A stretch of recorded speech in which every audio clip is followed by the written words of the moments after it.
Ben Joravsky here. We're calling this RIP Amisha Patel Tuesday, and here's why. I have the great Lorene Targos standing by and Nicole Cantello standing by, activists extraordinaire, scientists extraordinaire, lawyers extraordinaire, the EPA to talk about EPA issues in the environment. We're destroying our environment, ladies and gentlemen.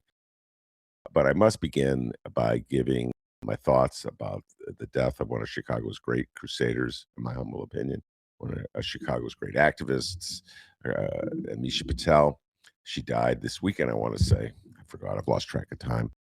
And there will be a funeral service for her on Saturday. I'll probably dedicate a whole show to her.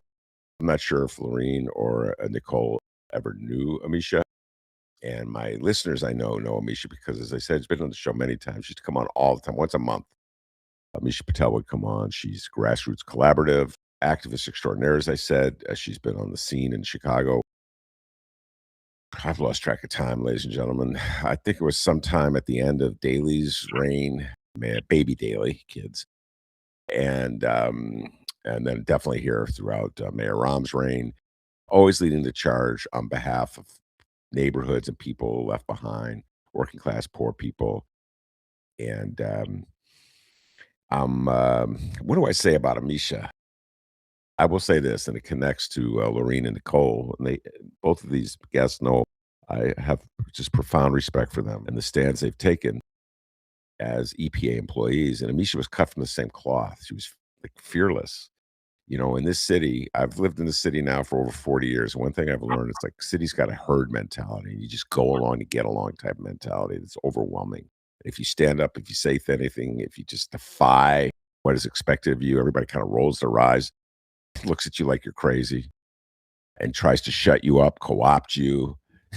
Sometimes they send the guy down like the smooth talker, go, look, you're very smart, you're very bright. If you just shut up, we could take care of you. There'd be a role for you later on in such and such administration. And Amisha Patel is one of those people that could have made a fortune. She's so smart. She's so quick to understand complicated issues and get them, and quick on her feet. She's a Stanford grad, which is pretty impressive to me because I struggled in school. But anyway, neither here nor there. She was obviously very smart. So she could have made a fortune, I don't know, corporate law, whatever real smart kids, all those guys that are going to work for Elon Musk or Mark Zuckerberg, that whole gang, Sam Altman. She could have made a fortune doing that stuff and betraying every principle she had. And sometimes I recommend to young kids, just sell out. Just sell everything out. Don't stand up for a principle. You only get crushed in the end. Just go make your money, screw everybody else. And you'd be surprised how many kids go, that's good advice to me. But Amisha didn't do that. Fearless, fought, took on Rahm. Man, 90% of the city was hiding under a table. And she was standing up to Rahm on issues like, the way I view it is, there's a pie. Think about that. I think they even teach you that in economics classes, and how you divvy up the pie and who gets what slice goes to who, and how do you fill a pie, who pays what. So there's the issue of inequity in terms of taxation, and there's an issue of inequity in terms of distribution. And she fought on both ends. Like, let's have a fair taxation system, all right? Instead of this onerous regressive tax that we seem to be heading for all the time. And then let's be fair in the distribution. And she was like so many people in the city of Chicago when it comes to distributing economic development funds, which are done through TIFs. They go, Ben, it's so confusing. I can't understand it. I think God was just an excuse to let this debacle continue. Even journalists do that, strike even from that sentence. Journalists do it all the time. And Amisha didn't do that. She got it. It's not that complicated. Ben can understand. If this dummy can understand it, anyone can understand it. So she understood it, and she wasn't afraid to say it. And she was a great guest on the mic. Funny, had a good sense of humor.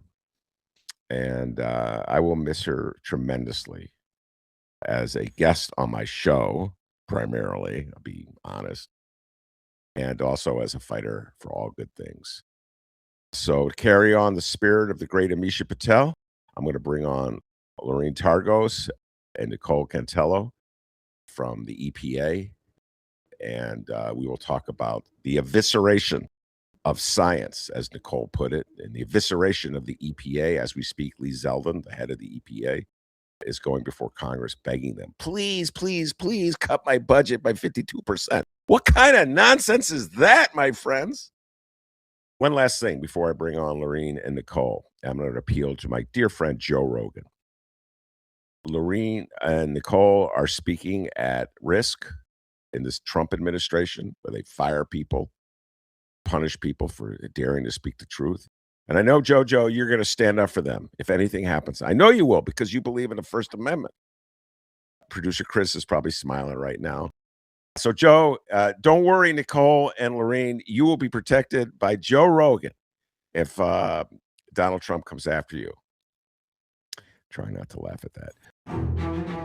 Remember, you can download episodes of The Ben Joravsky Show wherever you download podcasts. Spotify, Google Play, Apple Podcasts. Just search for The Ben Joravsky Show. Joravsky. as in victory, SKY. Subscribe. Give us a review. But remember the rule, 5 stars only. Go find The Ben Joravsky Show wherever you download podcasts. But also get this, Ben actually bought a website and it's actually pretty awesome. It's thebenjoravskyshow.com. Go find it right now, bookmark it immediately, because not only can you find previous Ben Joravsky Show episodes, thebenjoravskyshow.com is also the new home for Ben Joravsky columns. You may have noticed something's missing in your Chicago Reader these days. Where'd the Ben Joravsky columns go? They're over at thebenjoravskyshow.com. Go read his latest column. He's been posting his columns at thebenjoravskyshow.com for a while now. So after you read the latest column, go check out the rest. There's tons more on the site. There's also the Benny J Book Club. What's that, you ask? It's a book club. Ben talks about the latest books he read. Was it a good book? Was it a bad book? Find out at thebenjoravskyshow.com. And finally, The Ben Joravsky Show is now an independently funded podcast. That's right. Ben's footing the bill. We love what we do, and we want to keep bringing you content like this. We'd be flattered even if you considered donating to The Ben Joravsky Show. This operation now runs off the hard work of independent podcast producers who kindly give their time to keep this operation going. We'd greatly appreciate your support. Again, it's thebenjoravskyshow.com. Jorav as in victory, SKY. Read the columns, join the book club, and find The Ben Joravsky Show and subscribe wherever you download podcasts.